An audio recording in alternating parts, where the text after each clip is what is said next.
I think we need to address the elephant in the room. I'm pretty sure all our viewers are wondering where the poster is. The poster is safely tucked away at my home. If you're worried, is that poster okay? It is. Don't worry. Maybe. I have children and cats, so, well, not cats. Just one. Did you get another cat? No. I was going to say, fill us in. Yeah, I that didn't would be mean news. I don't know why I pluralized it. Pluralized? I don't know why Well, you're it's making gonna up be words. a doozy today, apparently.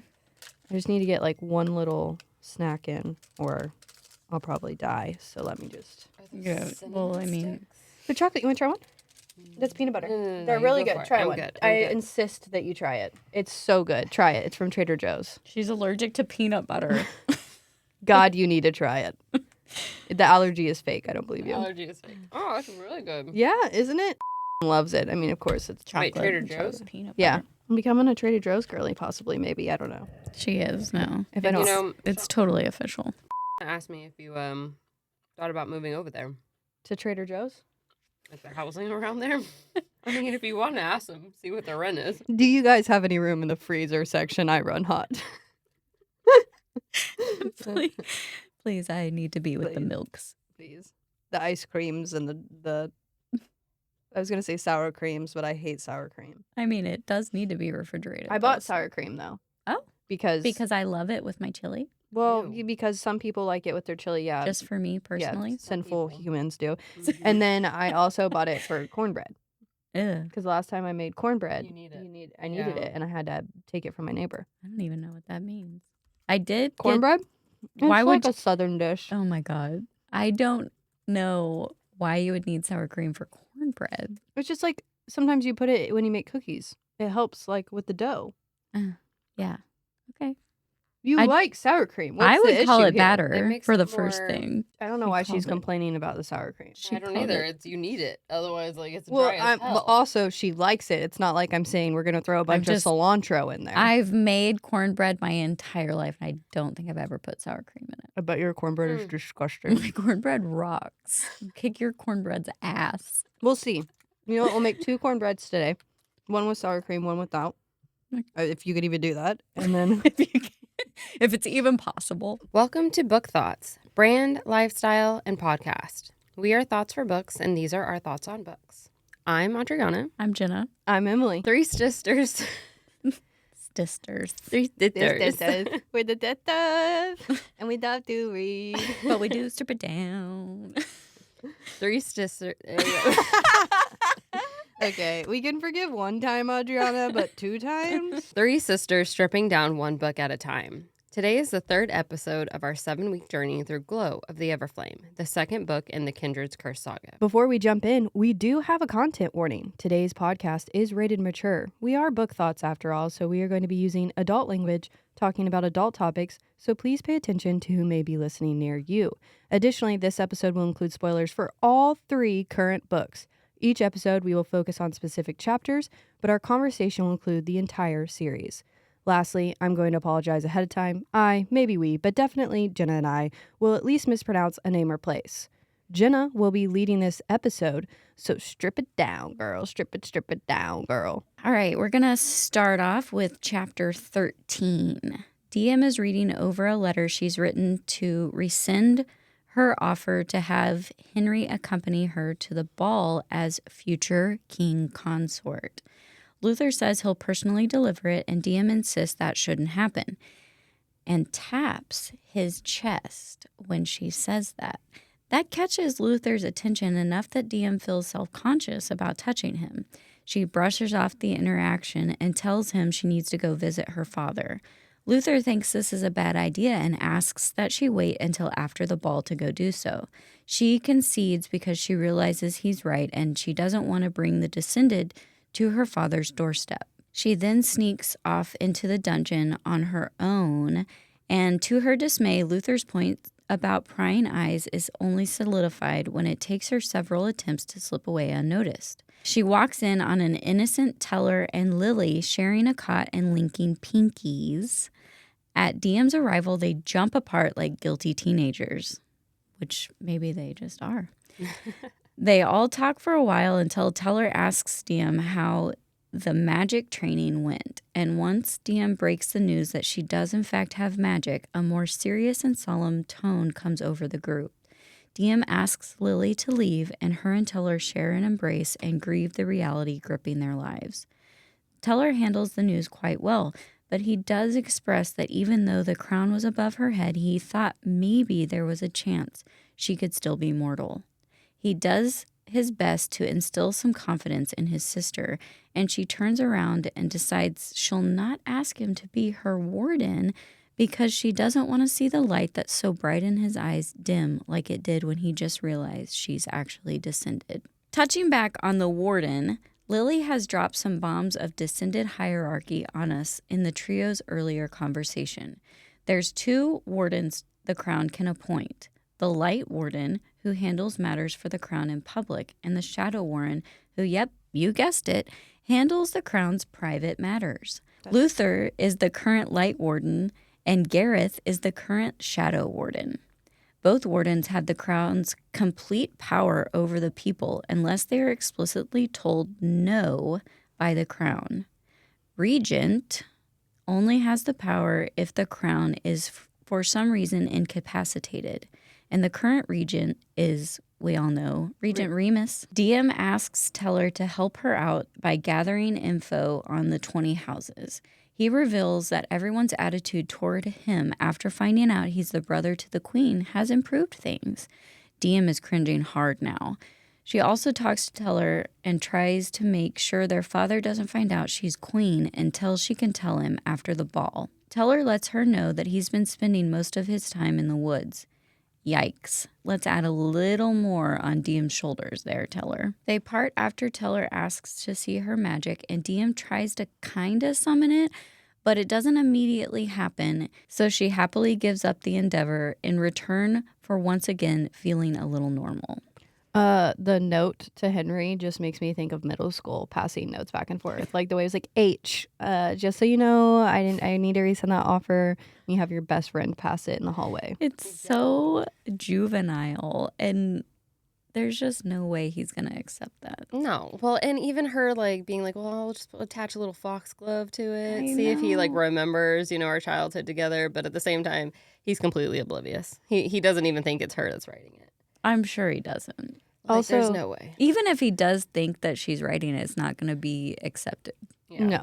In the last episode, we talked about Henry's scent, how he probably smells like male glue, but it is confirmed that they do not use male glue. They use the wax, as you pointed out, that they probably used. Yeah. I did find it interesting that she didn't trust Luther not to read the note. I'm like, what? Yeah. When has he shown you that? He hasn't shown her an ounce of you shouldn't trust me. But I get it too. She has these feelings that she can't describe towards Luther. So you wouldn't want your crush, even though she would never label it that, to see a note to your fiance.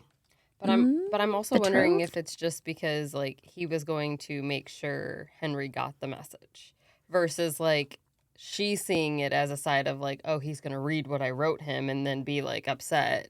Because we all know Luther overheard most of that anyway in the doorway. Yeah. And I think it's funny that she's trying to protect like Luther or the descendant that takes the note to Henry when I'm like, Henry is just a mortal.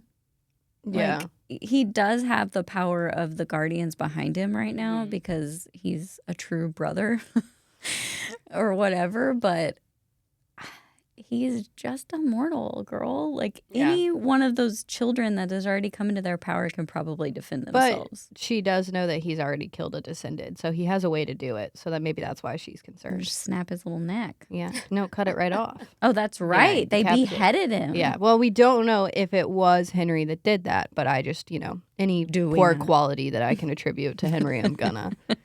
The other thing that I pointed out was how Lily and Teller are like close enough that their little pinkies are holding hands. Mm-hmm. Do you guys ever, like in middle school or elementary, sneakily hold hands with your crush? Yeah. How did you do it? Just by like, Explain it too, because it's a podcast. okay, so just if you're, that was one of my things too. Oh, really? And I said, Teller and Lily's little pinky curl. Remember having a crush at like 14 and 15 and the big thing is sitting next to each other and slowly working up to holding hands and it's just the cutest thing. And like you're sitting next to each other and your thighs are together, but each of you have your hand between your thighs and you just like scoot closer till the outsides of your hands touch together. And the electricity that flows. Or if you went to like the movies, like the guy would like hold his hand like this, waiting for you to make the move. I remember that. The other thing is in elementary, when Polar Express came out, I was dating. And she was in the pool, guys. Yeah. The dating pool. And so I wanted to hold hands with this guy, but in elementary, you're not allowed to hold hands. It's too far. We're in the Bible Belt. And so I would hold hands like where you go like this. Oh. You cross your arms and your free hand sitting next to the person next to you. Cross your arms. And then you would hold hands like this. Aww. And so it's hidden. That's cute. Yeah. So They're it's like right leaned next to up your against each boobies. other. Yeah. Well, I mean, I was in elementary. I wasn't thinking. You didn't think I about didn't it, but have boobies. I guarantee you the dude did. Well, yeah. They but got I- dirty little gutter minds from the get-go. Yeah, out the gate from birth. Also, we learn Luther's complete royal title. Does anybody want to try and do it from Oh memory? my gosh, yes. that From was memory? hilarious. Yeah. Not from memory, no. God, no, I wouldn't be able to do that. But that scene I It's highlighted. hilarious. It makes me laugh. I'm It's like, going to oh, read it for really? everybody. Yeah, read it. All right. His Royal Highness Nope. I didn't even get it. I can't even do it while I'm reading it. You do it, Adriana. His Royal Highness, Lord Luther Corbois, Most Honorable Keeper of the Laws, Warden of the Light, High General of the Guard, esteemed member of the Crown Council, personal advisor to the Crown, and Prince of Lumnos, Realm of Light and Shadows. Can you imagine having to learn that as like a little tiny toddler Yeah. to address your brother in public? And No. he makes you do it. But I still absolutely love that she's willing to have that memorized by the time she like sees him next, because she's like, I'm gonna pull all the cards and this is what I'm gonna like throw out at you. And you know in his mind he's like, that was hot. Yeah. For sure. Oh, yeah. I just love their little. Ooh. Yeah. Something I want to mention though in this chapter, because we find out that, how do they call it? The Shadow Warden is Gareth. Yeah. So could we like jump ahead and think possibly that that's like almost going to be the automatic role Eamon might take up if Yeah. he is willing to still be kind of friends with DM / I like did. do Does his own dad game? die? Well, I mean, if Luther gets his way, he's going to die for sure. Yeah. He was ready to do it at the funeral. Yeah. No, I just couldn't remember in the series if his dad died and that's like why he would take it. Or are you saying like I don't remember that DM would specifically he appoint it? has already. I I'm just think it's thinking it just- would be given to him as the role. Yeah. Because like even Remus is not given regent. He's Yeah. not given proper titles because DM doesn't trust him. DM thinks he's a piece of shit. Like DM's going to remake her little cabinet Yeah. of people. And so Adriana's just saying, like, will she choose Eamon to take that role up? And I'm 'Cause it makes thinking, sense. yes.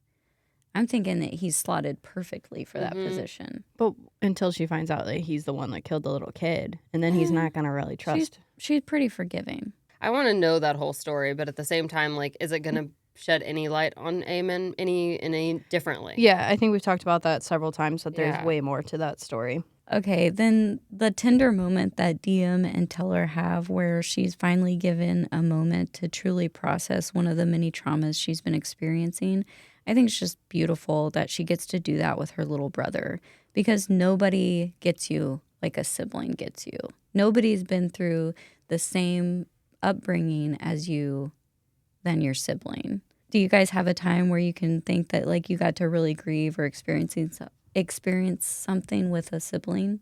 My great uncle passed away, and Cole, my mom and I went to the funeral together, and my mom got to sit up like with the family, but then the row got cut off, so it was just me and Cole sitting next to each other, and we pretty much just held hands and like cried and grieved our great uncle together. And that was a really special moment for me, because it was just, we knew him in the same way. Like nobody else around us in our family knew our Uncle Kenny like we knew our Uncle Kenny. And so that was just a special moment for me. And since Cole has passed away, I've had family members die, and thinking about having that moment to grieve a family member with him kind of helped me through the other grieving processes as well. Yeah. Oh, yeah. No, definitely. I think that's what's so cool about having a sibling, too. To kind of transition from Yeah. that question, though, is A little bit heavy. no, I just can't think of a time right now, but No. it's something that's pointed out. It specifically states like DM's trying to shield him from maturing. She doesn't want him to see kind of like Oh, yeah. how bad the world is. So it begs the question, when is sheltering okay and when is sheltering going too far? I just think that DM needs to really take a step back and look at how she's treating Teller and how she doesn't want to be treated like that right now. Exactly. It's just the same thing that she's frustrated with everybody else treating her, especially the way her mom and even her stepdad kind of led into treating her. So Goes she back needs to that to let him grow. that sibling bond though. Yeah. Because you do want to protect your younger siblings from the harsh realities of the world. Absolutely. But you also have to let them grow up. You also have to let them like experience life and just know that you're going to be there too. Like except like he was obviously fearful of her finally admitting that like she did have powers and that she is a descended, but he's also happy for her, and he's also like in the reality understanding that like I won't have you forever. Like you will live forever. Well, he's going to have her forever, but she's going to have to say goodbye to him. Yeah. Okay, fair. Good point. Yeah. I'd Yeah. take a he's four ki- toes in knife to my heart right there. He's just kind of grieving, I think, for her mostly at this point, that Yeah. she's going to have to see her family pass away, Do which you is say rough. man. Fortosin Yeah, I'm saying four toes in. instead of Fortosian? Yeah, Yeah, because of the joke. because- Yeah, okay. Yeah. I was just curious if we're still running with that. 'cause Yeah. I Oh, was yeah. like, oh, that's We're good. running with 4 toes Sprinting. only. That's good. We don't use 5 anymore. It's when you rapped it that it made me laugh, and you're like country little hick accent. Wait, what one? Your photos in. Yeah, four toes in, one toe out. The other big thing in this chapter, which I'm shocked, I can't remember if it was you or you, Adriana and Jenna, but last time you guys mentioned this, I have it highlighted. And who gets the strongest magic? They've spent centuries trying to breed the most powerful offspring, and it never worked the way they wanted it to. Look at Luther and Lily. They're siblings, but he's powerful and she isn't. Maybe that isn't a coincidence. And we talked about that last episode. The only question I have is I can't remember, did they stop, did they make relationships with mortals, I guess, illegal because the power was lessening, or did they just do it? Because I'm fearless. I know that that's like why they did it. So I couldn't remember if they quit it because their powers were weakening. I don't know if that's specifically said, but I know that King Ulthar doesn't make the relationship Yeah. illegal. He makes the teach. He makes the children's Which illegal. seems kind of ass backwards, but I mean, he's fought back in his own way, I think, with that one. well, I said I don't think he was as evil as yeah. I don't think he was great, but I don't think he was as evil. But I kind of wonder if, okay, we know that there's a lot of magic at play here. Yeah. When the kindred stepped down to be with their mortals, did they kind of put some kind of like forging spell that the strongest people would be made from mortals and descended because that's what they were becoming? I kind of think that is what we're going to learn was actually happening.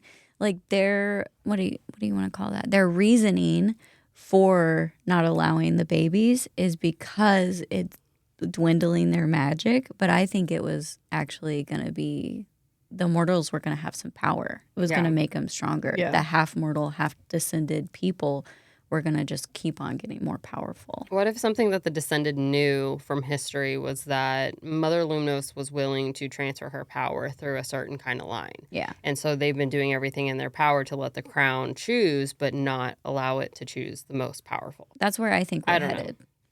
And I did highlight that, but then I did forgot too, to bring yeah. it up. Sorry. Well, it was a good But point. 'cause good that's job. a- You're it's good. You guys huge. just, I can't remember which one of you mentioned it last time, Yeah, but I was 'cause like, we we talked pointed about- that out and there's a paragraph about it. We talked about Luther being as powerful, and now DM showing how much power she is, and we don't even know her full scale yet. Yeah. And they're both Half breeds. half breeds. Mugbloods. Muggles. Mudbloods. Chapter 14. Diem seems to be getting a little more confident, despite us knowing her true desire is to return to being mortal, as Luther continues to bring her breakfast and answer all her questions about the Descended. It's here that Diem makes a point to mention that with the support from Henry, among other things, is making... Sorry, I just hear that name and I had to. I thought the mic messed up. Among other things, is making her smile feel genuine again. Don't worry, I'll bring this up in the questions. Luther decides to confront Diem about how she told Regent Remus to reprimand him about withholding information. He says he was trying not to overwhelm her with information, which, while fair, is probably not the play here, my dude. Diem does take the opportunity when her skirt is inadvertently pulled up on her leg to tease Luther, and while doing this, also takes the liberty of leisurely studying his features and letting her mind wander towards that lusty gutter a bit. During this time, she comes to the startling realization that she likes Luther. Oh, shit. We can't have that. He has too many green flags. Quick, get defensive and slap Luther with the old, no one will keep anything from me anymore. There's been too many secrets. Despite the little setback, they fall into comfortable conversation as he escorts her to meeting Regent Remus. Ugh. Luther... I love how you label it Regent Remus every single time. I will I continue have that. to. I theme. feel Regent like it's Remus. just perfect. Yeah. It's too much of a good alliteration. Luther even makes 2 jokes while resting his hand on the small of her back. Unfortunately, readers, we need to add drama from someone else's past because drama! And in steps Ilna or something. I'm not even going to try and pronounce her name because we don't like her. She and Alix are walking in the halls for no other reason than to make me want to punch another character in this book. Anyway, Diem and her have a little cat fight with words, and Diem doesn't win that little dispute, but also Luther doesn't seem to be into her, and he broke up with her like a month ago, so boom, bitch. Diem excuses herself quickly from Alix and runs off to a meeting room she doesn't know the location of, as Luther jogs to catch up with her and pretty much tells her his friends talked some sense into him and he realized Ilna was a gold-digging whore. And when she asks what love advice he'd give her as just a friend and nothing more, he delivers another line laced with green flags. And I quote, that if a man made you doubt whether his love for you would survive anything, he doesn't deserve you. They enter the meeting room together, but Regent Remus dismisses Luther, and with a challenge to their queen's intelligence on the line, Luther leaves them alone. Ugh, He's so good. so good. Diem, I wish I could get into these pages so you could explain to me what support Henry is showing you. Holy shit, girl. I don't understand how you're going to pull that one right out of your ass cheeks and give it to me. I don't get like how she even said that. What I wish there would have been a sentence that would explain the support that she is seeing. What support is there? Because all I see is him taking a freaking knife out from under his waistband and getting ready to end your life upon noticing that you're descended. Like, he didn't even say 2 words, and he was ready to kill you. She's not noticing Luther's green flags. She can't notice Henry's red flags. No flags in sight for her. All he wants to do is become king. That's what he's going to use you for. Not in my kingdom. He's got a one-track mind, and you no longer fit into his plan unless he's using you as a stepping stone. And come on. I literally giggled to myself when she said, but with the support of Henry. It's like, what I was like, are what you talking about? in the delusional realm are you living in Denial right now? Diem. You're taking this too far, honey. When she gets embarrassed because she realizes that she likes Luther, Yeah. she just like immediately snaps out of it. And have you ever been embarrassed?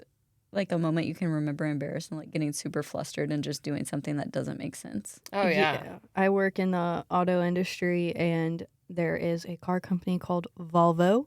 And one time in a meeting, I accidentally called it Volva.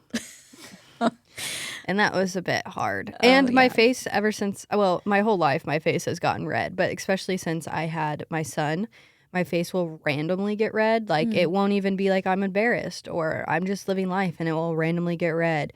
And so then I'm like thinking about how it's red, and then it just gets redder. Yeah. I've been called tomato face a time or two in my elementary years as well. So I get you. It's okay. At least she's finally like wanting to confront it without, then she buries it quickly. You know what I mean? She's like, but I kind of like this guy. Then she immediately goes on defense. And she's like, nah, I can't do that. Henry. Ugh. Then she's given another reason, like another lady there. Ileana? To give her a defense against him. So stupid. If you feel automatically protective or jealous or something about a man, that might be a sign that you're harboring some feelings. Ladies out there, take notes. She's blind to the flags of any kind. Yes. When Luther learns that Diem has appointed Eleanor as her first and only advisor, he gets actually really excited, I think, because he's seen an unorthodox use of the crown's power. Yeah. And he suggests using Alix as an advisor for like the military or wartime or something. And Diem's like, I'm only going to use my father for that position. But you know that the other crowns have used your dad as an advisor, and you're looking for change. So why don't we continue the change and not use your dad as an advisor? I think she's just like anything Luther is going to recommend. She's going to immediately reject it and then think upon it. Yeah, like she just has to make that call herself. She's just being a little bit... It's just really frustrating for me to see that she's saying she wants change and then she's going to do something that's totally... She doesn't even know what her father's views are. I don't think they align with hers. Talk to him about it yet, you know? I just don't think that they align with hers, which is a sad realization for some children. We'll never know, though. I feel like a common theme that Penn always kind of brings back up, though, is that like times change and you can't keep people in power that refuse to move with the times because you're only harming multiple groups of people, like generational trauma trauma coming through hard here. And on the opposite end of that, change can't happen overnight. No, you can't completely dismiss every single person that was in power. You have to have conversations with people, and I think that is an issue, even in this book, but also in today's real world. Exactly. Yeah, you're right. If you want change, you need conversation, and that's my slogan for presidency candidacy of 20. I don't know. You heard it here first. She's running, people. Yeah. Chapter 15, Regent Remus and Diem are meeting, and let's let the political games begin. Oh my. It's pretty much Diem enduring a rage bait fest, although she does hit her mark a few times as well. He's constantly using mortals to get under Diem's skin, but Diem finds that he's only after one thing, and that's power. And she thinks she can make it seem like she's able to provide that. The two discuss things about how to win over houses before the challenging, and Regent Remus suggests the best way to do this is to defer to him for all decisions in the upcoming events and meetings to ease the other houses into believing their way of life is not going to be threatened under the rule of a new queen. Diem actually sees the benefit to this and agrees. He also suggests that she take either Luther or Aemon to the ball. Obviously, Diem is taking Aemon already because of the blackmail, but she makes it appear as though she's taking his advice and agrees.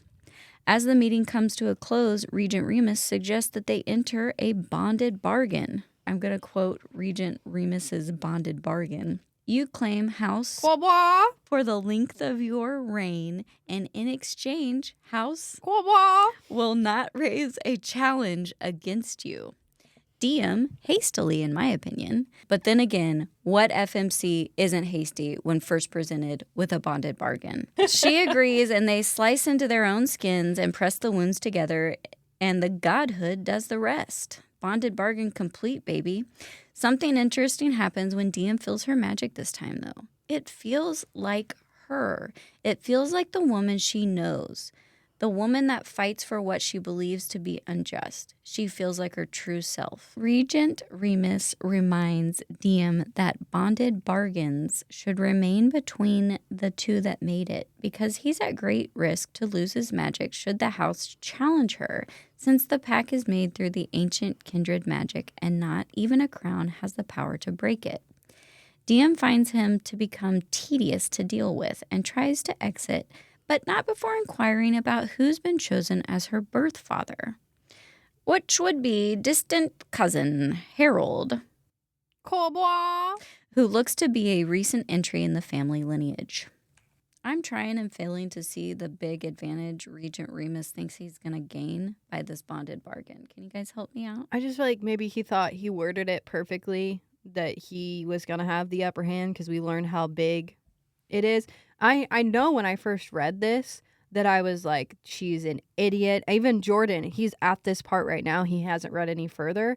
Is like, I'm so mad at DM for making this bonded bargain. I won't say the book's names, but I feel like anytime a female main character is told, don't make a bond, don't make a blood pact, hey, to stay away from it, their next chapter, they're like, dear God, I have to make a pact right now. I slit my skin open and I got it. Blood bond? I'm already bleeding. Blood bond. I'm here. Yeah. Who wants one? It just doesn't make any sense to me. It just, they instantly do it. We obviously know this one turns out in her favor. It does, but I'm just like, what advantage is he thinking he's gaining by doing this? Like, he thinks he's gonna kill her or something, and I don't understand. I think he just thinks she'll somehow break it, and then he gets an ounce of her power, and he is power hungry. So he's just like, this stupid mortal girl is gonna obviously break this. She doesn't even really understand how this works. Here's my thing: did the outcome of this bond positively, right? It was positive. Oh yeah, affect her mind to think that at the end of book 3 that a bonded bargain was going to be the great thing to do with, I don't even know his name,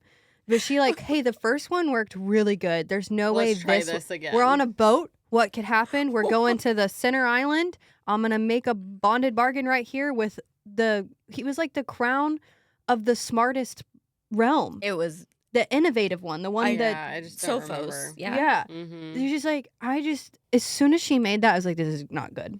This is negative. This is not good. We question every time she's presented with a bonded bargain. I think that in that book and at that moment, it is really frustrating because she has had so much character development, and then she does something stupid like that, and you're just, DM? That was frustrating. You're regressing, girl. That was you're frustrating. regressing. The first time we read this one, I remember being like freaking out, thinking she did that without question or thinking long term of how that could impact her. She was willing to do it to see, I guess, but at the same time, I would have been questioning a lot more. She just literally, no, she hasn't got the lesson yet. Never mind. She doesn't know. No, not yet. But I thought she had just got like the history lesson of how a bonded bargain does not work every time. No. But she didn't. Her greatest weakness is that she wants to protect all the people she loves at all times, and it causes her to make some stupid decisions. I was just going to say I love that we see the godhood here, and that when it resurfaces after her first use of magic, it feels like her. Mm-hmm. I know as people, we sometimes have times where we get overwhelmed, and we really all we need is a good venting session with someone that we trust or alone, and then we can start to feel normal again. Like, that's what DM had. She's had all of this stuff bottled up in her, and it didn't feel like her. It felt like a rage monster, and then she was able to release it and vent, and now, like, her true self is starting to surface again. I think that's just a really cool way to look at it. Yeah. It was a really cool A rage monster visits me once a month. Current rage monster over here. That follicle phase, man. Sometimes it'll get you.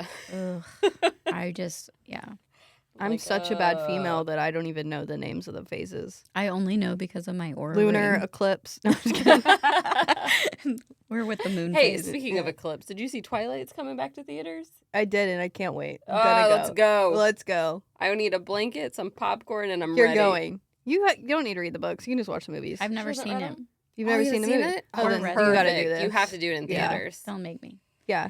We'll do a bonus episode of your thoughts on the movies. Please. Did anybody realize that Luther was named after Ulthar? Because literally just the first two letters Yeah. mixed up. Yeah. I just I assumed. think it's the worst name in the world. It's You don't like terrible. Ulcer? Ulcer. Yeah. Ulcer? It's very old. It sounds like ulcer, but with I don't a know lisp. why I can't. Ulcer. Ulcer. I can't. I always think of Uma Thurman. Mm. Is that Uma Thurman? Yeah. Thurman. Yeah. For some reason, Ulcer just every time I hear that, I just Uma Thurman. Oh, I don't know why Ulcer makes me think that, but it does. It starts with a U, and so does Uma. Yeah. That's Uma. fair. It's not. The rest of the story isn't there. It's true. All right. But is it that it's just the two letters mixed up and that's why he's named after? Or is Oh, it I a have no middle name that's idea. hidden? That's a good point. What now? I don't know. I'm just fucking around. I was She's like- making I have no connections, idea. I guys. was like, are we're gonna really dive deep into I'm the not. names? It's I'm- definitely Luther, I'm and that's just why. I'm not. All right. Chapter 16. It's funeral day of the late King Ulther, Uma Thurman. The whole house is Sorry. waiting for Diem to fly in on soiree and make a dramatic entrance at Regent Remus's insistence. The only issue now is that Diem has been left alone to choose her outfit. She's standing in her new chambers, late King Ulther's room, while looking at her options. She jokes with Soray that she should wear this brightly colored, godish reflective dress. Ironically, Soray seems pretty pleased by this idea. Diem, however, opts for a plain black dress with a very low back. Sarai, I should start saying her name right, huh? Sarai and Diem take flight, and it's such a magic carpet ride moment for both of them. It's just beautiful. I can show you the world. It just is. That's what Saray is like, happily doing somersaults and doing the free fly thing and just like giddy. And Diem can feel it through their bond, and it's just a happy, happy moment. They reach the funeral location all too quickly, and Diem is surprised to see a sea of reflective reds of all hues staring back at her. She catches the eyes of everyone in her inner circle, and their expressions range from enraged, Luther, mortified, Eleanor, to a smiling Taryn. Sarai takes the opportunity to humbly say, "I told you so," with a gleam in her eye before making a very proud display of threatening the crowd and then bowing to her queen. Luther is the first to follow suit, then Lily, then the entire stadium of people is beating their chest and bowing towards Diem's feet.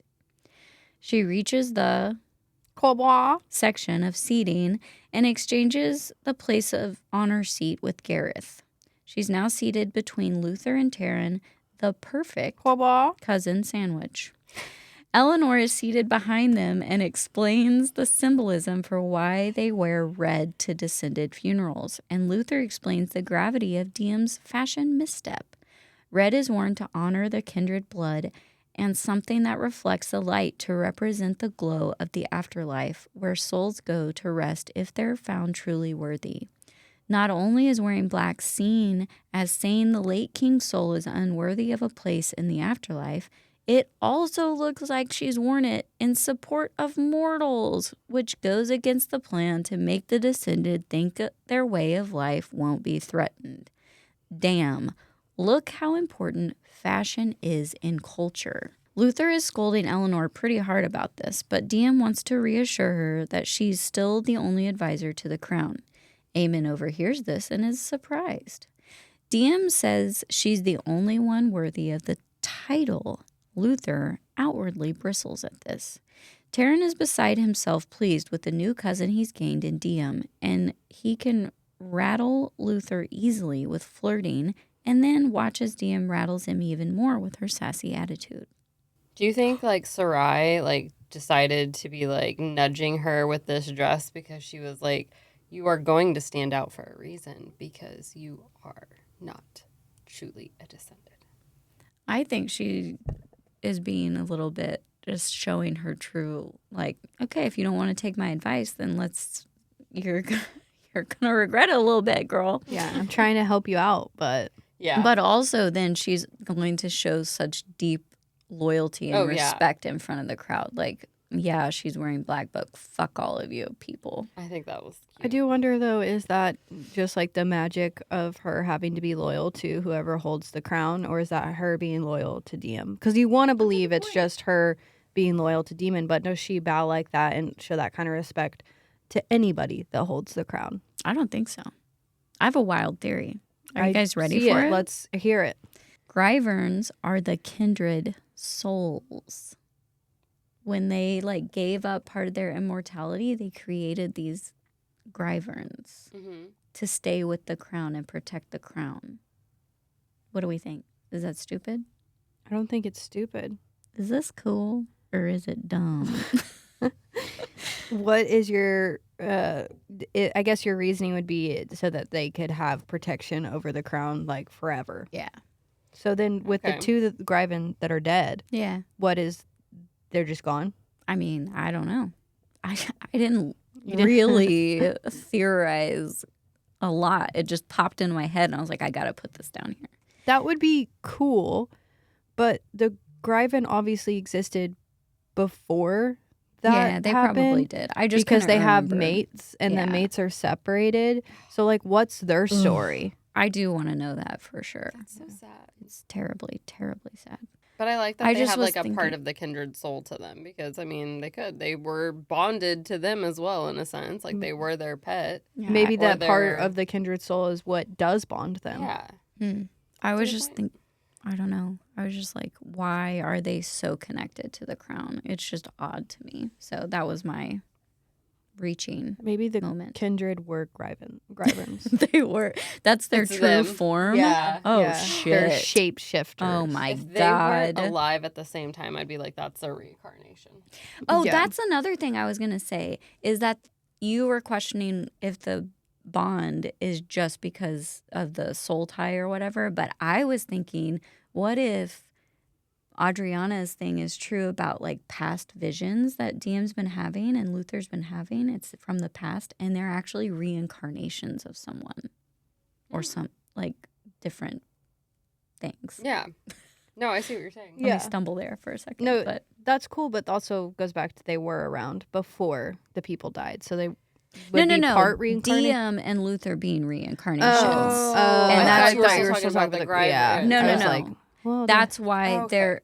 the bond is so great between Diem and Sarai because Diem is a reincarnation of someone she's already known. All I know is I love this series. I I love this series. I love rereading it. I love these two. I like together. that idea, but Yeah. ever since the last episode, I think that maybe the mother is up to way more than we Ugh. thought, Oh shit! Why'd you have Don't to bring even her bring her back? into I know. this, okay? because she knows a lot of the history. So I think, Let me live on my magical, blissful carpet ride. Yeah, The no, funny re- thing is we don't reincarnations. even know so much, and yet we're over here like just blindly hating Henry, blindly hating her mom. And- Henry like, deserves it. and mean- Penn Cole announced, like, she had like a question time at the ball with the fantasy fangirls. And there's a couple things. One of the things is that the next book is going to be several POVs. There was 4, and there's even more than that. Oh, Yeah. okay. I think the book's going to be this big. God. I'm a little nervous about that because I do like it just being DMs. But I don't know, the bonus chapters and Luther's perspective for the 4th book, I did really enjoy. You know what I really hated, though, was the mother's perspective. Have you ever gone somewhere with the wrong attire for the occasion? This is one of my biggest anxieties, and it has been since I was a child. My family on both sides have always attended rodeos, but I didn't grow up around horses to the extent of my cousins or my parents, so I always felt out of place at these events, and I would literally always feel like a poser when I put my jeans and my boots and my button up on. I did not wear that at any other time, only when I went there, and I was like, no, everyone knows. Everyone knows I don't know everything that they know. I think I would also feel like a fraud if I owned cowboy boots because I just wouldn't be me. There's nothing cowboyish about me. I don't know. I mean, I've been on trail rides and stuff. I've been around horses, just not to the extent that I think you should wear that attire. It'd be great for a country concert. Yeah. Yeah. Or two-stepping. Do you like to two-step? But you were going to rodeos. Like, it made sense. I know. It just, I felt like such a poser. Because that you didn't it's wear it like, in your daily life. Yeah, it's like deep-seated in my soul that people knew. They knew I didn't belong. I do That was think terrifying. it's interesting when you go to like New York City or like other influencers own cowboy boots where they're just like just for fashion. And I get it. I mean, they are shoes. You can wear them just for You fashion. can. But just living in Oklahoma, that's just kind of funny to me. See, you're judging them and saying they're a poser, which I They was are afraid posers. of. I was afraid of I it. don't wear football cleats around. I could. We do might, Free will. We might wear jerseys, but not the pads. Those No, are I uncomfy. want to wear the pads. I want to wear the whole thing. I want to be in the whole uniform. I usually will show up at an event maybe overdressed. Mm. When I'm underdressed, it makes me actually more self-conscious. Yeah. Okay. Because then I didn't read the room. I didn't get the memo that this was what was expected. So I will try to purposely overdress for the occasion because then I feel just a little less bad. Then you can be like, yeah, fuck all you guys. You underdressed. I mean, I don't know if I have that type of confidence, but at the same time, like I just don't want to be the underdressed person at any event. For my 21st birthday, I did a safari theme at Outback, and I dressed as like like you're in a safari. Yeah. And two of my friends that came dressed like they were animals in the safari, and everybody else was in safari clothes, and they were the only two dressed like animals, and they were like, "What the heck?" Oh, that makes me so That's happy. so Yeah. cute. I like Yeah. them. I That like is the those safari friends, whoever they are. I like them. Also, I just want to say for an event this fucking big, I would be worried about my dress to the point where it would be the first thing I would ask someone about. Like, that'd What be do you the mean? first thing I'm going to. I have to go to an event. I'm the queen Mhm. of this land, and I don't know what to wear to a funeral. No. I'm going to have my attire picked out ahead of time. Oh, I think Eleanor left her all those options, being like, "Of course she's gonna pick the right one. She knows descended heritage and Well, the absolute Eleanor- culture." I mean, Yeah, she Eleanor, fucked up you big messed time, up. but You messed up big Oof. time. I can't imagine minutes before I'm supposed to leave on my Gryvern's back, I'm picking out my outfit. I Well, just can't imagine Especially that. a funeral, because funerals, people either wear all black or they're like, it's a celebration of life, wear don't bright wear, colors. Yeah, Don't wear black. Yeah. You don't want to be the other person in that scenario. You don't want to show up in bright pink in an all black funeral, and you don't want to show up in black in an all So happy bright- this person is dead. yeah. Just like you Like, don't let's wear go. white to a wedding unless you're the one in the dress. Unless that also some weddings now do like white and black as like It's the true. That is colors. true. Black used to not be a thing, and now it is a thing. Yeah. White and black theme I do is think if different. you're rich enough to do that really well, I Oh, think it it looks cool. so good. Yeah. I wouldn't know, but that if I won the lottery, I would divorce Jordan, remarry him, and then we'd do that kind of wedding in Italy. Oh my. Or we could Ooh, in just Italy. re-up our vows. Who's your group where you feel like you can be most yourself? Not You you guys.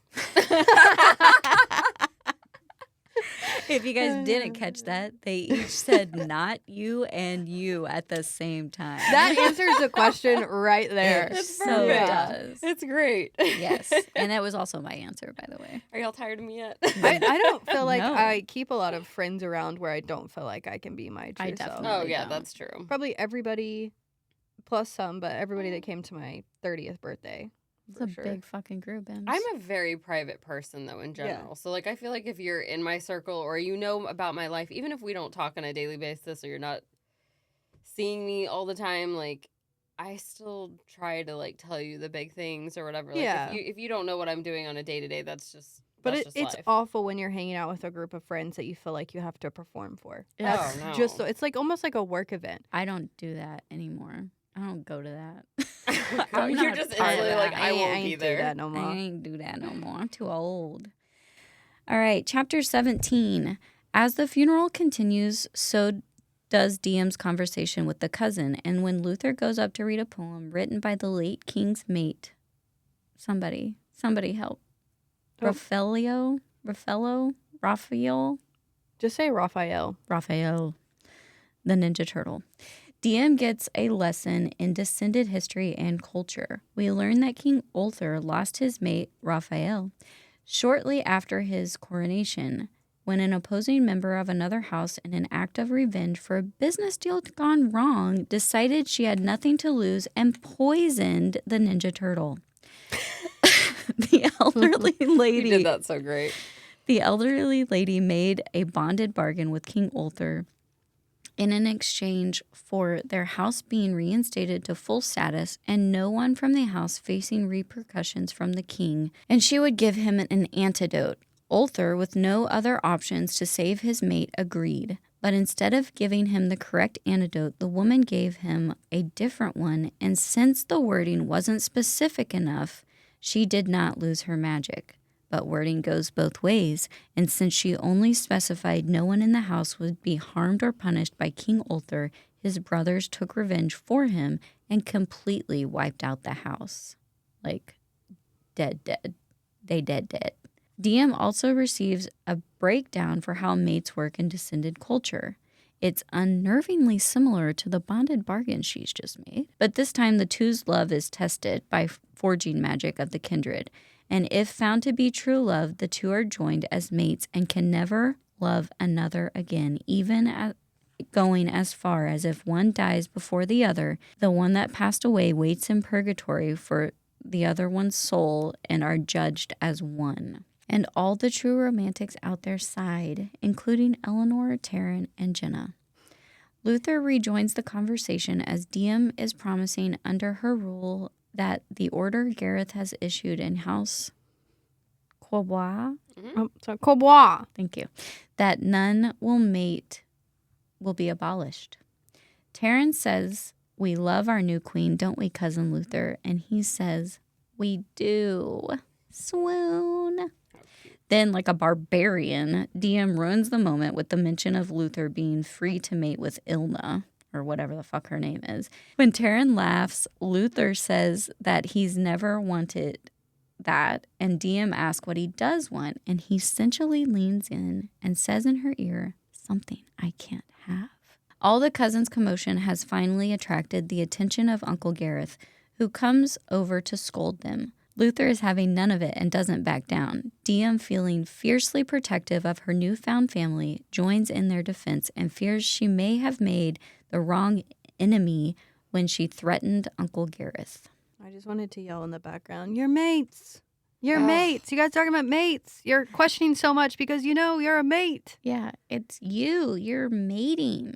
Also, the idea of mates, even if you didn't know what that was or live in a world that has it, I feel like is a very simple understanding. She acts very clueless here. I feel like if someone were to be like, "They're mates," I'd be like, "Okay, I know exactly what that is." Yeah, she keeps being like, "What?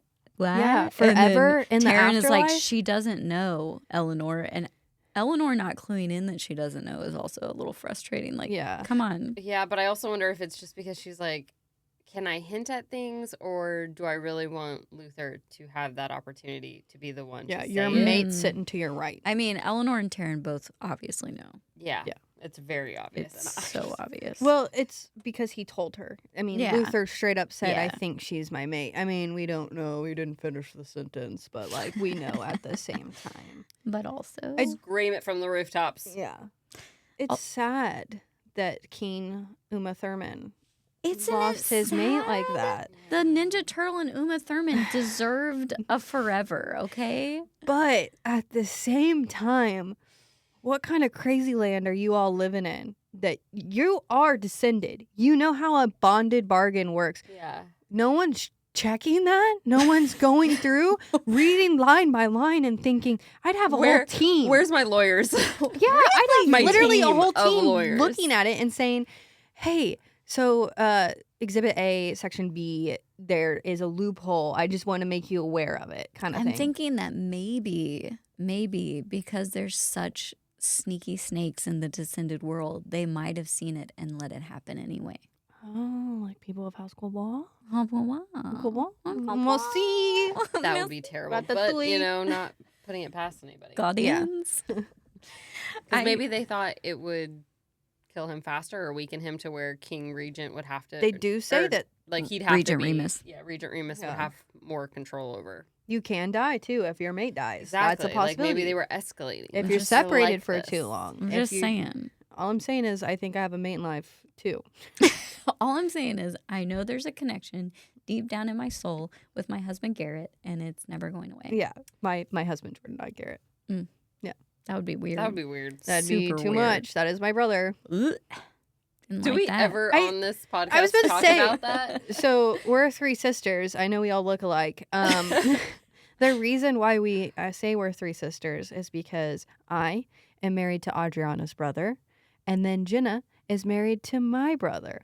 And if you ask me in person, I will get flustered and say I'm married to the wrong man. Yes, that was hilarious. And Chanticon got a whole different vibe on Yeah, that. they're like, oh, It was a weird that time. kind of family. You guys from Arkansas? Ooh, it was a rough thing for us I to just go love through. how you started saying it, and I was like, no, No, Jenna, that's no. not right. You're not Emily. I've Try listened to the again. spiel one too many times, and now I recite it.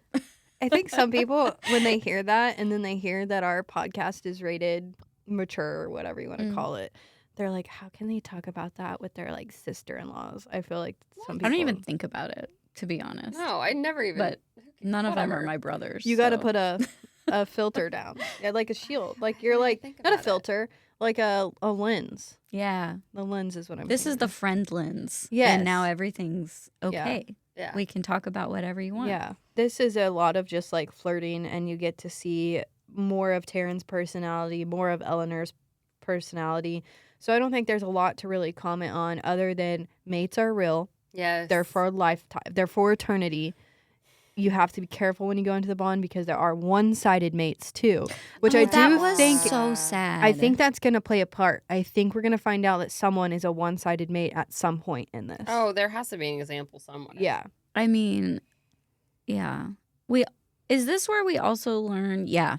This is the chapter that we also learn that Gareth was abusive to his sons. Yes. Mhm. As they were growing up, and supposedly King Ulthar put an end to it when it was brought to his attention, but it was also brought to his attention after the boys gained their healing powers. Yes. So no one really knows if the abuse actually stopped. Yes. And Taryn gets real quiet and looks real hurt Like, when don't Luther bring brings up it my up. abuse. Yeah. Yeah.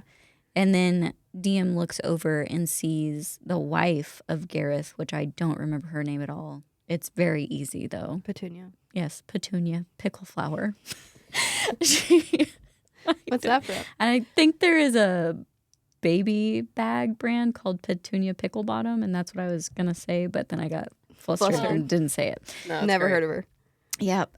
Anyway, she looks at Petunia in a different light. Yeah. Diem does when she looks up there and she's like, is she just as cold-hearted as Gareth, or is she so scared of what will happen if she speaks up that she's Right. complacent? Spoiler alert, Harry Potter. If you haven't read Harry Potter or seen the movies, I don't know what world you're living in, but skip ahead at the time frame. But that is one of my favorite lessons or themes in Harry Potter, as at the very end of the series, Harry realizes that Dudley has lived in that household. Like, Harry went through like real abuse, and he realizes when he's at Hogwarts, the only person that they could take their abuse out is on Dudley. And he's like, it makes him reflect. I kind of wonder what life he lived when I wasn't here. Yeah, perspective is everything, baby. Yeah. Chapter 18. Oh man, this one is an emotional roller coaster. We start out with some playful bestie banter about Diem and Luther between her and Eleanor. The glimpses of the true Luther Diem's been catching aren't just reserved for his close family and friends like she previously thought. They're reserved only for her. And doesn't that make Luther just all the more sweet? Then Gareth and Regent Remus show up honoring Diem with the opportunity to light the late king's pyre. And with a heart-stirring moment between her and Luther, Diem is finding her confidence to unleash. Unleash, my queen. His spoken words repeating in her head. Her power is mounting. She can do this. Then the top corner of the stadium catches her eye. The small group of people in black sitting up there. And whose eye does Diem catch first? It's Mora, staring straight into her soul and terrified. Then Diem does the worst thing she can in this moment and follows Mora's line of sight to her father's face that is wet and streaked with tears. She's never seen her father cry, not at Teller's birth, not even as his wife has been missing for over 6 months. All of her strength vanishes. She crumbles to the ground. Sarai jumps into action, lighting the pyre with blue Gryvern fire. Luther is fighting his dad and uncle to get to her, and the crowd is in an uproar. Luther reaches her side, and she tells him who's in the crowd. He swears and gets her on to Sarai safely, and they take off. Okay, why is the fire from these things always blue? Why? It could be any color. These That's writers, the hottest fire. The Is that hottest flame is blue. Okay. So that's always Especially why. when she's the one lighting it. Sarai. Sarai. Yeah. I Sorry. fucked you up. Yeah, you did. Sorry. You know you've accomplished your goal when you Yeah. can mess Adriana up. Ugh. Sarai. Okay. I mean, that makes sense. I guess I just am an idiot and wasn't thinking about Watch the me be fact. so wrong, but I've been told that my whole life. No, that you're blue right. is the hottest part. I'm almost sure you're right. But it's just... but not almost 100%. Well, right when I said that, I was like, I wonder if white's even hotter. Ooh. But I don't think it is. There's also like what type of chemical makes like a clear fire? Whoa. Oh, yes. That's a Yes. real thing. Invisible. It's invisible. The invisible you fire. can like see like NASCAR races sometimes. That's true. I know some people are more emotional than others. That's just a fact of life. But it's always kind of strange to me when men don't show their kids any emotion. I think that can be bad. It's weird. Yeah. I don't know. I didn't grow up with a dad that didn't show emotions, and my husband shows emotions too. So Yeah. it's kind of foreign to me. Yeah. But I'm sure that A lot of men out there. a lot of men don't. I don't know if they just feel so uncomfortable or if it's a masculinity thing or what. I feel like a It's lot more of times similar it's to that because they were raised by someone that was like, you don't cry.